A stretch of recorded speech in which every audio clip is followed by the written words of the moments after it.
The Coach Curl podcast is brought to you by Think and Grow Business, the home of the Think and Grow Business Mastermind. If you're serious about growing your business, get serious and join a mastermind group today. Find out more at thinkandgrowbusiness.com.au. Hey there, it's Tony here, and welcome to episode 106 of the Coach Curl podcast. Today, how do we keep our dreams real? Way to go, guys. Way to go. Keep it going. Good job, guys. All right, Paul, I see you. Finish on. Coach Curl. Great job, guys.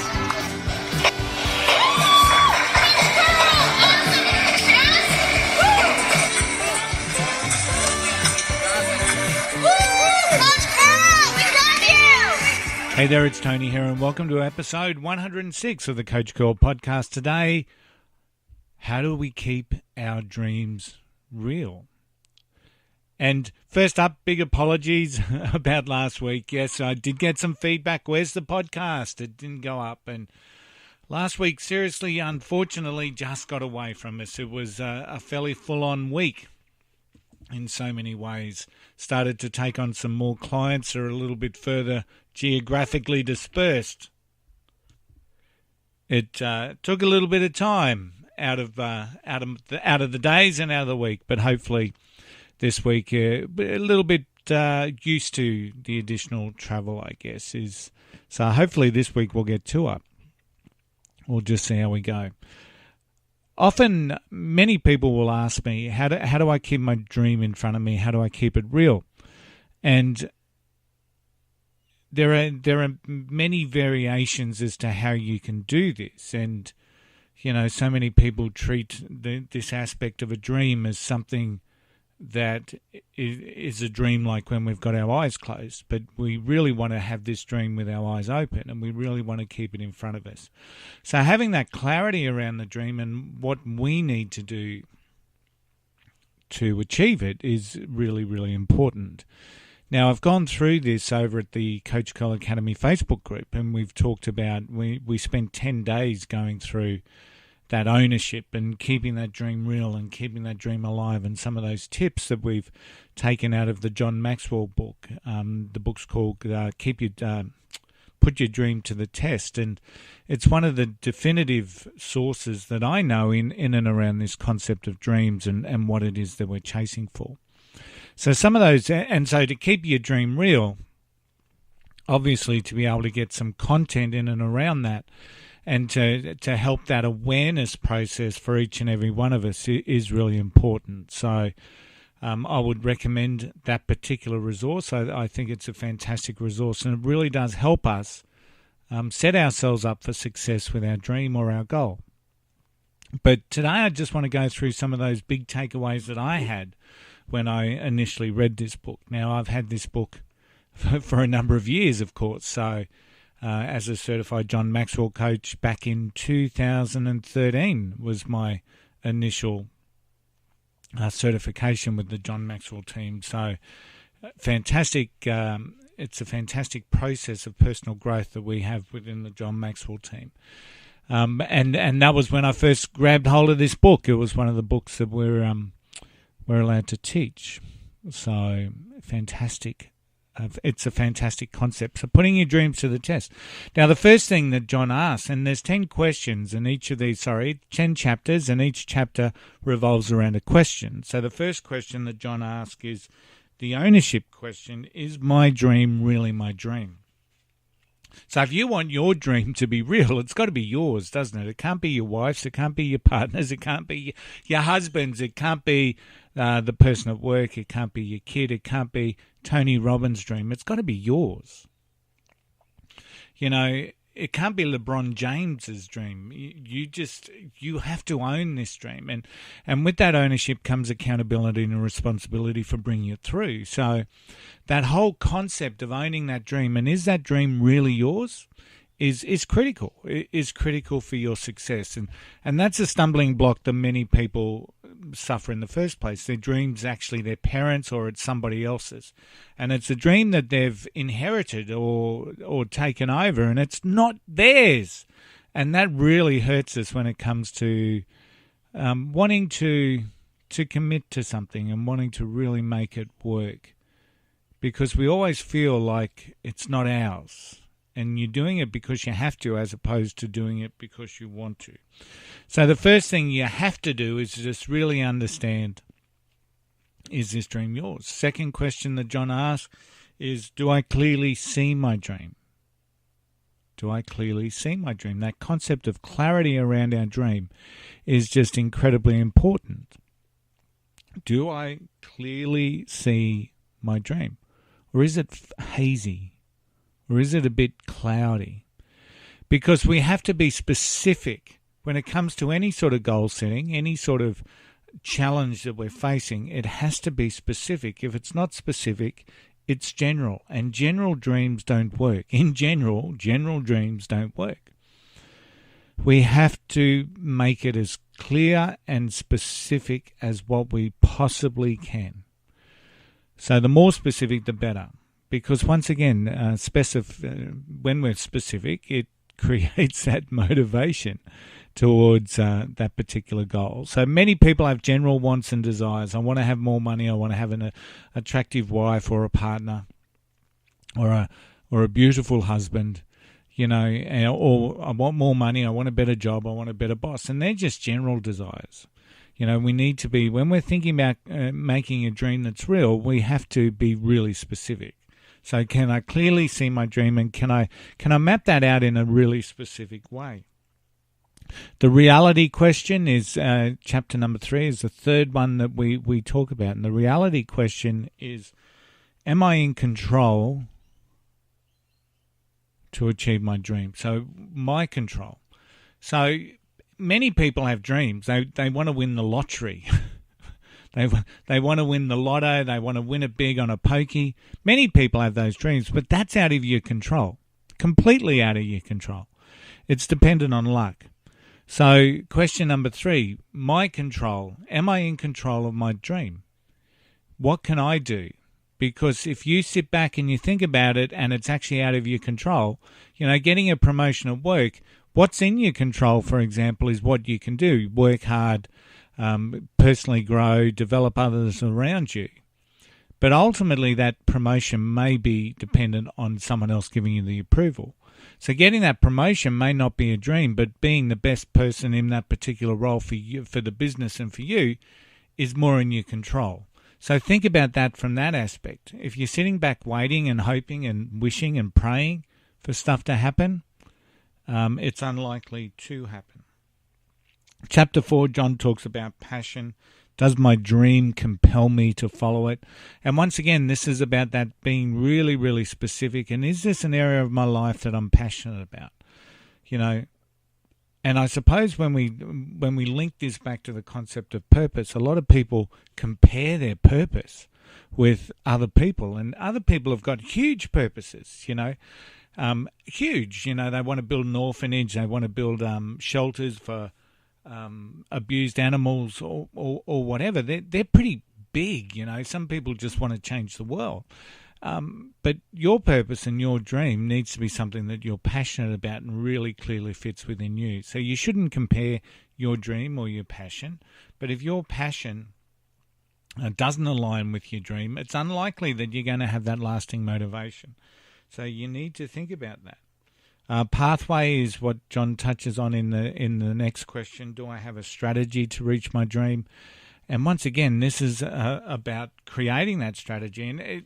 And many people don't. Many people just don't create a strategy. Many people don't even think about it. They say, I want to lose weight, and then they go buy a gym membership and they wear themselves out on day 1, give themselves a break on day 2 because they're sore, and then never go back. That's not a strategy. So have a strategy around how you attain your dream. And ask yourself that question. Do I have a strategy?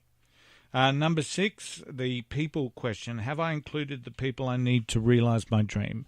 Regardless what you read, there's very rarely a self-made millionaire, very rarely a self-made successful person.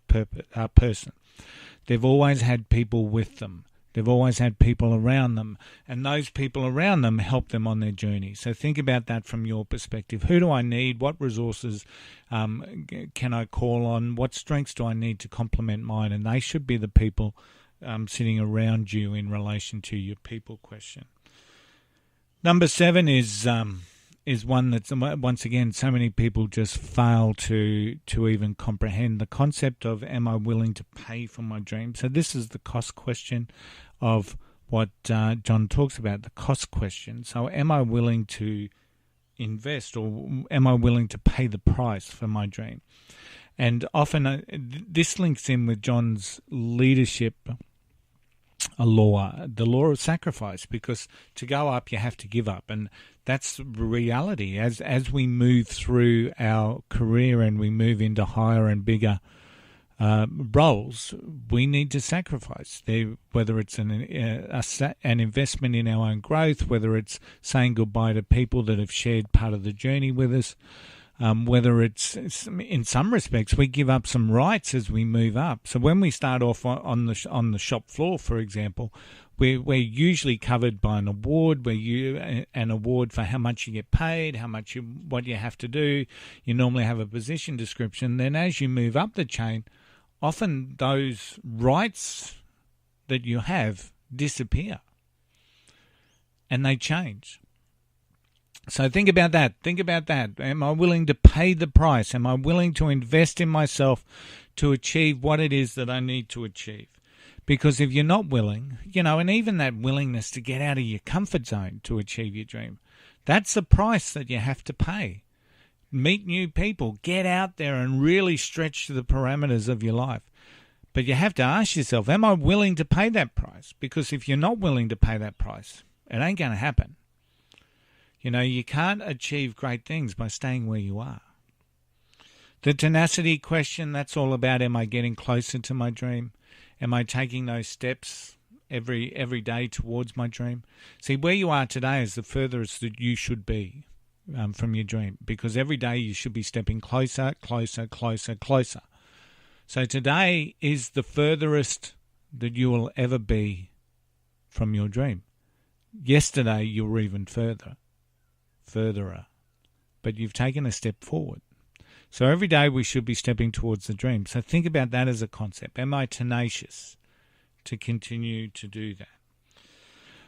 The fulfillment question is chapter number 9. Does working towards my dream bring satisfaction? So many people get satisfaction from things and not from being, and that, once again, that's a huge challenge for us, because we get so used to saying, I'll be happy when I get that new car, I'll be happy when I own my house, I'll be happy if, all these things that we put provisos on our own happiness. But our satisfaction and inner significance comes from ourselves and comes through from what we achieve and how we're achieving it. So, will my dream bring me satisfaction? Think about that. It's that whole, there's a really strong concept there of not what we do, but what we become. So hopefully your dream will help you be kinder, will help you be more grateful, will help you to be more humble. So there's some of the things that we can become. I can become a better listener. I can become a better friend. I can become a better husband. And if those things are part of what our dream is, once again, it's part of the journey. It helps cement. It helps cement the journey for us to be successful. So there's some really key things there that I really want you to think about. Now, the final one is the significance question. And you hear me talk about significance all the time. And significance is greater than success, because this is like that inner warmth feeling that we all get when we've achieved something that's amazing.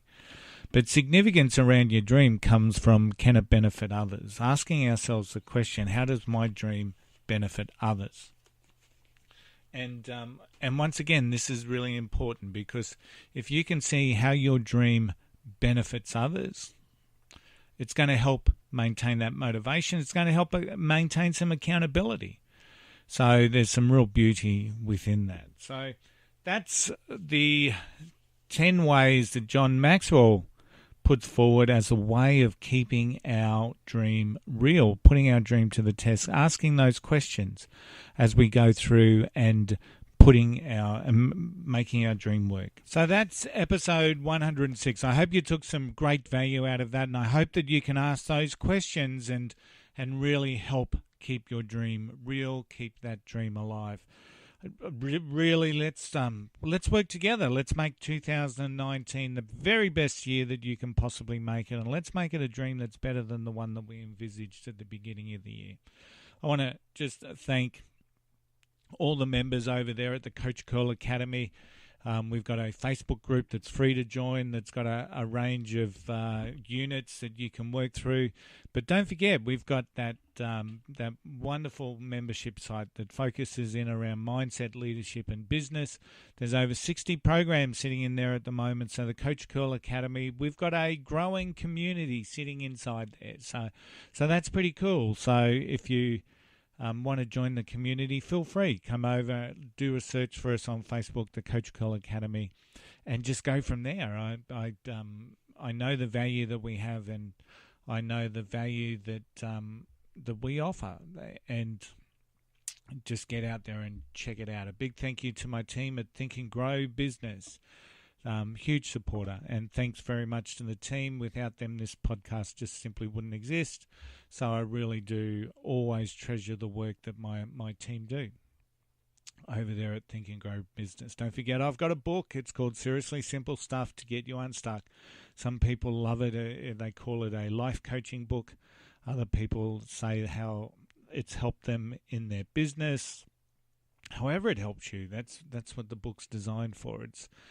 It's got some simple stories in there, so some simple stories that resonate with people that help them make better steps in life. And, however it helps you, I just thank you very much for purchasing it, because 20% of the book goes to support the wonderful work that Carter's Cause do, raising funds and awareness for Heart Kids Australia. So next week, actually later on this week, we'll probably be back with episode 107. But until then, you know the golden rule. Be grateful for today. You're still standing. You're stronger, braver and wiser. And don't ever forget the golden rule. Just don't be an arsehole. I'll see you again soon.